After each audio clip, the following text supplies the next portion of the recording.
ቁረይሾችን ከቦ ላለው የአረብ ማህበረሰብ ዳዕዋ ማድረግ የተቻለው ከዚህ ከሁደይቢያ ስምምነት በኋላ ግን እዚህ ሁደይቢያ ስምምነት ላይ በጣም የሚያበሳጭ ነገር ምን አለ? ሙስሊሞች ከፍረው ወደ መካ ቢመጡ ተላልፎ ላይሰጡ፣ ሙሽሪኮች ግን የመካ ሙሽሪኮች ሰልመው ነብዩ ጋር መዲና ቢሄዱ ነብዩ አሳልፈው ሊሰጡ ይህን ስምምነት ተፈራረሙ።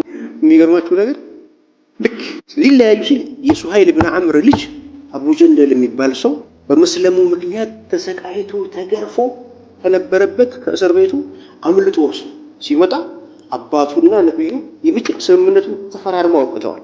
አባት ነው ሙሽሪኮችን ይወክል፣ ነብዩ ናቸው በዚህ በኩል ያሉት። ከዚያ በቃ በጣም ተጎድቷል። ሙስሊሞቹን ሲያገኝ በቃ ተርፋለሁ ብሎ ሙስሊሞቹ መሃል ሄዱ። ዘፍ ብሎ ወደቀና አድኑኝ አላቸው። ነብዩ ሱሀይልን እሱን ተውልኝ፣ ስምምነታችንን ከዚህ ሰው አንጀምር፣ ምትግባራውን ማለት ነው ከሱ ነው እንጀምር አላቸው።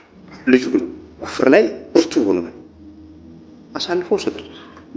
ከዚያም በኋላ ላይ አቡ ሰያድ የሚባልም ሰው ሰልሞ መጣ።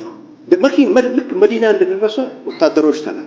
በስምምነታችን መሰረት የሰለመውን አቡ ሰያድን አሳልፈህ እንድትሰጠን ተብሎ ነብዩ ተጠየቁ። መዲና መስጂድ ውስጥ ነብዩ አሁን ምን ሊያደርጉ ነው ተብሎ ሲጠበቅ ለመጡት ሁለት ወታደሮች ይዘው አስረከቡ። ከባድ ነገር ነው ስታስቡ። ከዚያ ከመስጂድ ከወጣ በኋላ ተመልካች እያየው ከመስጂድ ከወጣ በኋላ በራሱ ከሰዎቹ ለማምለክ ዘየደ።